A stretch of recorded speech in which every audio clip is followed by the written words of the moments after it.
2a. Describe how Moses prepared the Israelites to meet with God at Mount Sinai. People misunderstood this question, as found in Exodus chapter 19 from verse 7 to 15. Can we read Exodus?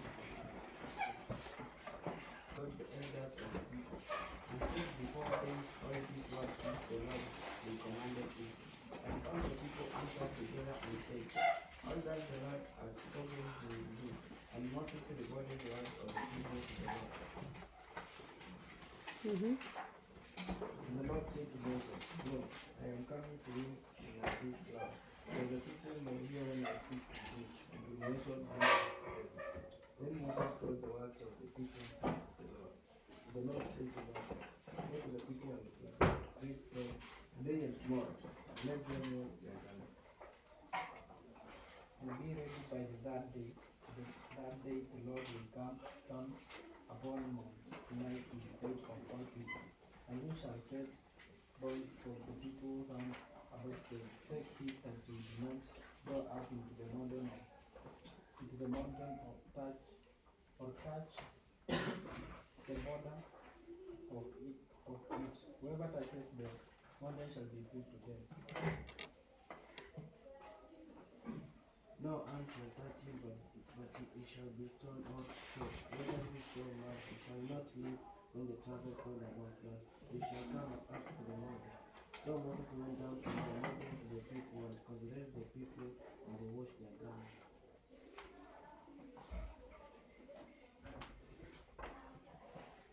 That is verse.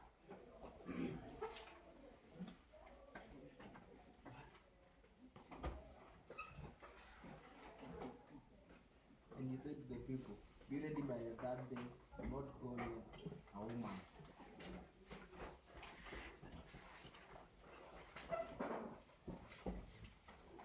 That is the last verse, right? That's the 15th.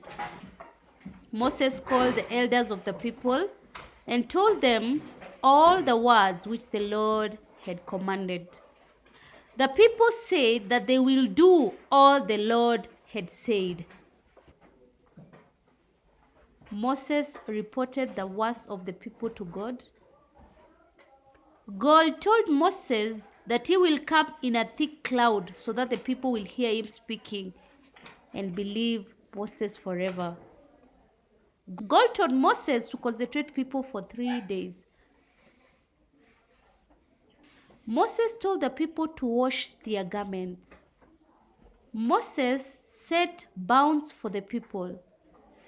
That is, he warned the people against going up the mountain.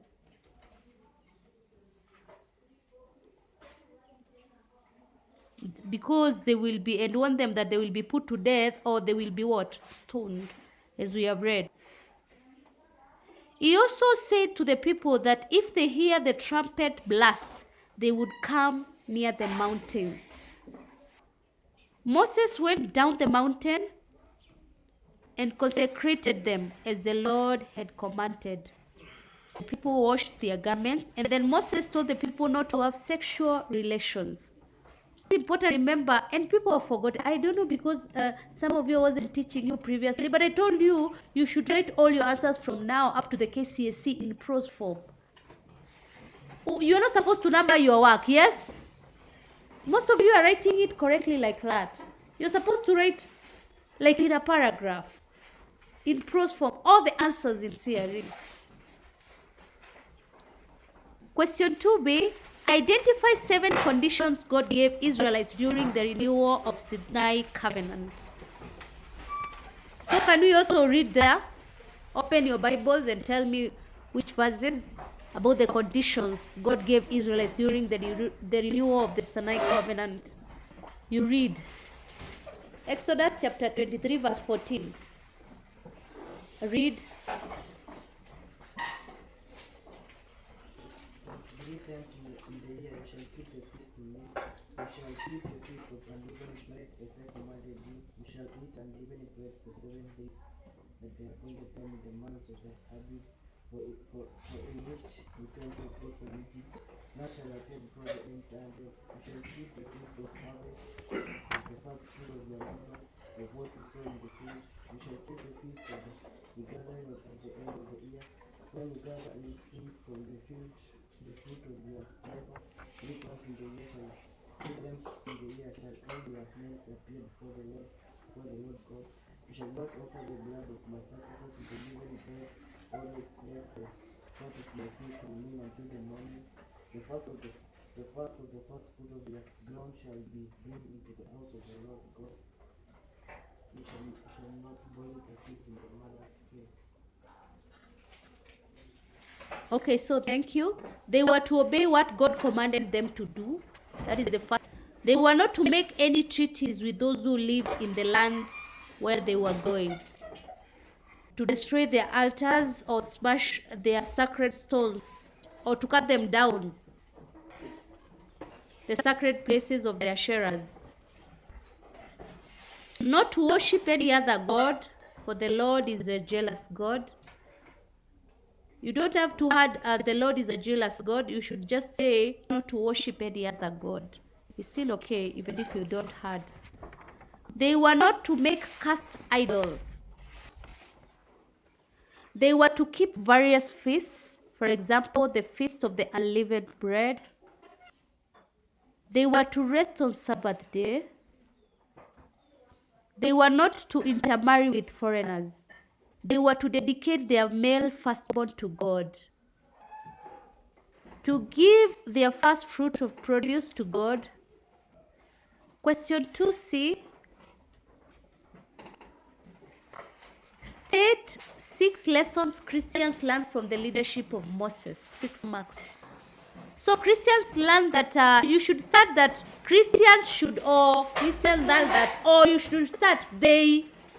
If you ask a question like that, anything that it's about a lesson, you start with Christians should, or Christians learn that, or they. That is how you should start all your answers. So Christians learn that they should be prayerful. Christians should have faith in God. Christians learn that they should delegate, or rather you can just say share responsibilities. Christians should be encouraged, or they should be brave.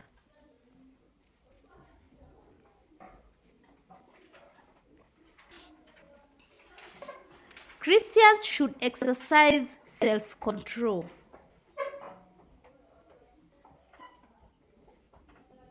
Christians learn that they should be firm in decision making. They should settle disputes, or they should guide and counsel those with disputes. Christians learn that they should be loyal to God, or rather you can just say they should be committed to God.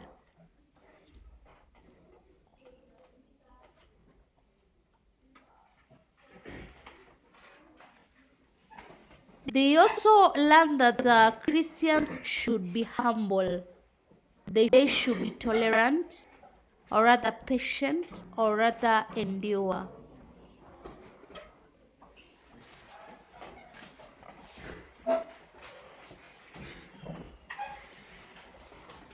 I was shocked by question 3A. If you do not know, I think we should summarize about all. We should, after the judges were the prophets. So we should start with Saul. We go to David, and then we go to Saul. You summarize because you remember nothing. I even wanted you to borrow from one textbook, page 86. You read about Solomon and Saul, so that you stop confusing them. Because most of you've been asking this question: identify 7 ways in which King Solomon turned against the covenant way of life in Israel. And people were mixed up. I don't know whether you were confused, or because people were talking about King Saul. Some of you were not even remembering about the many wives, the many foreign wives. They should be, it's not about even being many, the foreign should be there when you're writing about the foreign wives. People did not even remember. That means you're not reading. Number 1, we opened school yesterday. No, the day before yesterday. So if now you have an headache, that means it's something you're taking at home that is not okay. There is something you are overdoing. Kama unaumwa na kichwa.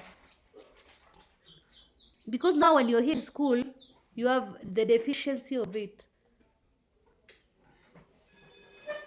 Number 2, if you're feeling very sleepy, you are overdoing it at home.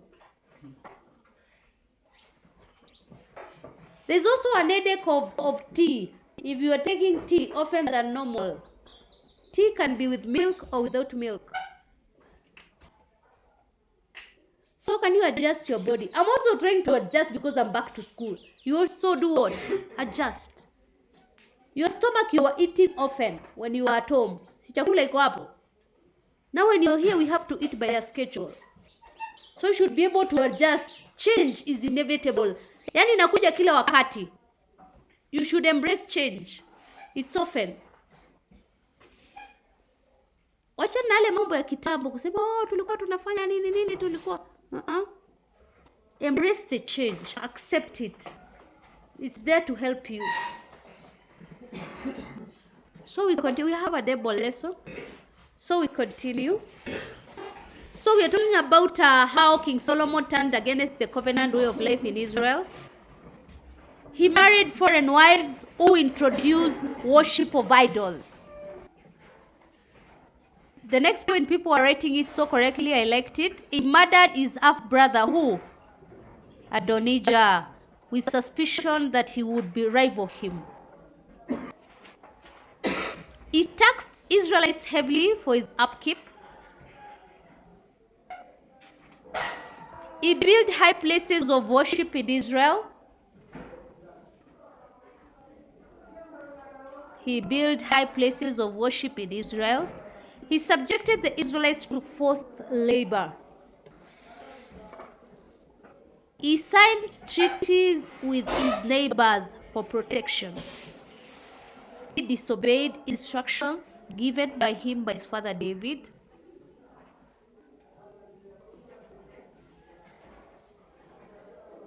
He sold part of Israelites' land to Hiram, king of Tyre. So he used more time to build his palace than the temple of God. Question 3b.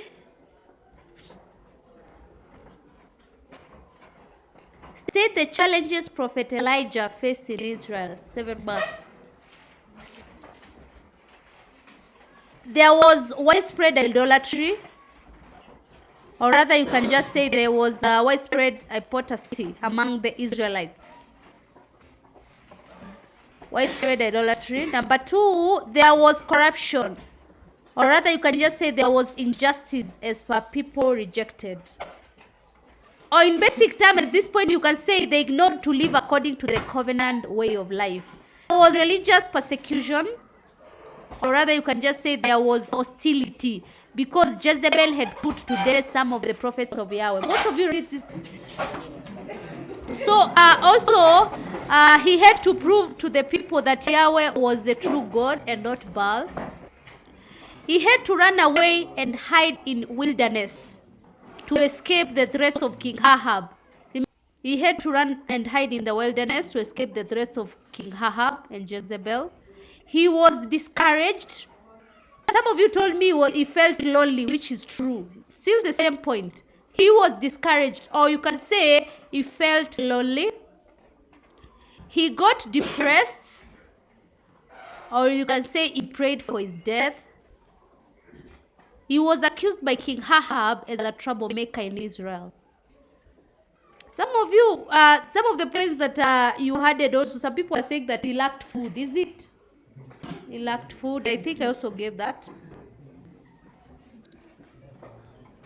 Question 3C, hapa ndio nilishangaa sana yani. I was shocked.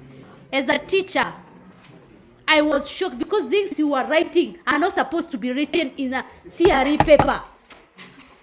Identifies ways in which church leaders are put to test in Kenya today. How church leaders are put into test. Kuna mtu aliniandikia mpaka nimeandika hapa. People misunderstood the question.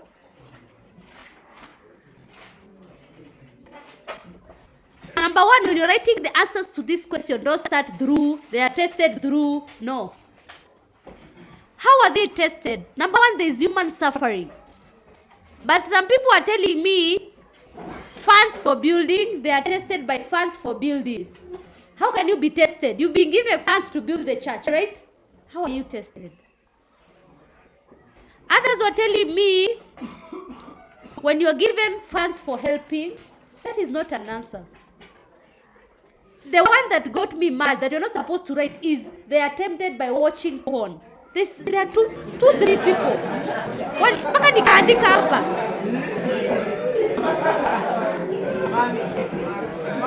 Nakuuliza, yani you are pastor, you are church leader. If you are church leader there, you are the chairperson.